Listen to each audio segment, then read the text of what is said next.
மத்தூர் அருகே இடி மின்னல் தாக்கியதில் 8 ஆடுகள் பலி, ஒரு பசுமாடு கவலைக்கிடம். இழப்பீடு வழங்க தம்பதிகள் கோரிக்கை. கிருஷ்ணகிரி மாவட்டம் போச்சம்பள்ளி அடுத்த மத்தூர் அருகே உள்ள ஜிஞ்சம்பட்டி கிராமம் பலராமன் வட்டம் பகுதியைச் சேர்ந்த நல்லப்பன் நாயுடு என்பவரது மகன் முனிராஜ், அவரது மனைவி கௌரம்மாள் ஆகியோர் தங்களது விவசாய நிலத்தில் வீடு கட்டி ஆடு மாடுகளை வளர்த்து அதில் கிடைக்கும் வருமானத்தை கொண்டு குடும்பம் நடத்தி வருகின்றனர். இந்நிலையில் நேற்று இரவு ஆடு மாடுகளுக்கு தீவனம் வைத்துவிட்டு வீட்டின் முன்புள்ள இரும்பு சீட்டால் போடப்பட்டுள்ள கொட்டகையில் கட்டிவிட்டு வீட்டில் தூங்கச் சென்றுள்ளனர்.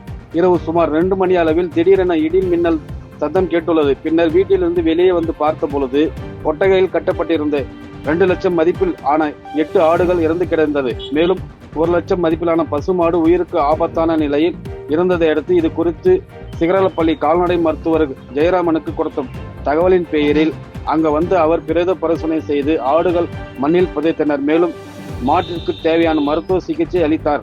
இது குறித்து வயதான தம்பதிகள் கூறுகையில், எங்களுக்கு இந்த ஆடு மாடுகளை வைத்து கிடைத்த பணத்தை கொண்டு வாழ்க்கை நடத்தி வந்தோம் என்றும் தற்பொழுது ஆடு இறந்த நிலையில் எங்களுக்கு வேறு வழியில்லாத சூழல் ஏற்பட்டுள்ளது.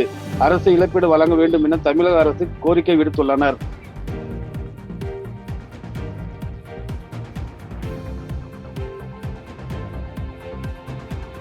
செய்திகளை உடனுக்குடன் தெரிந்து கொள்ள கீழ்கண்ட கேபிள் மற்றும் டிடிஎச் நெட்வொர்க்குகளில் எம்நாடு செய்தி தொலைக்காட்சியை காணுங்கள்.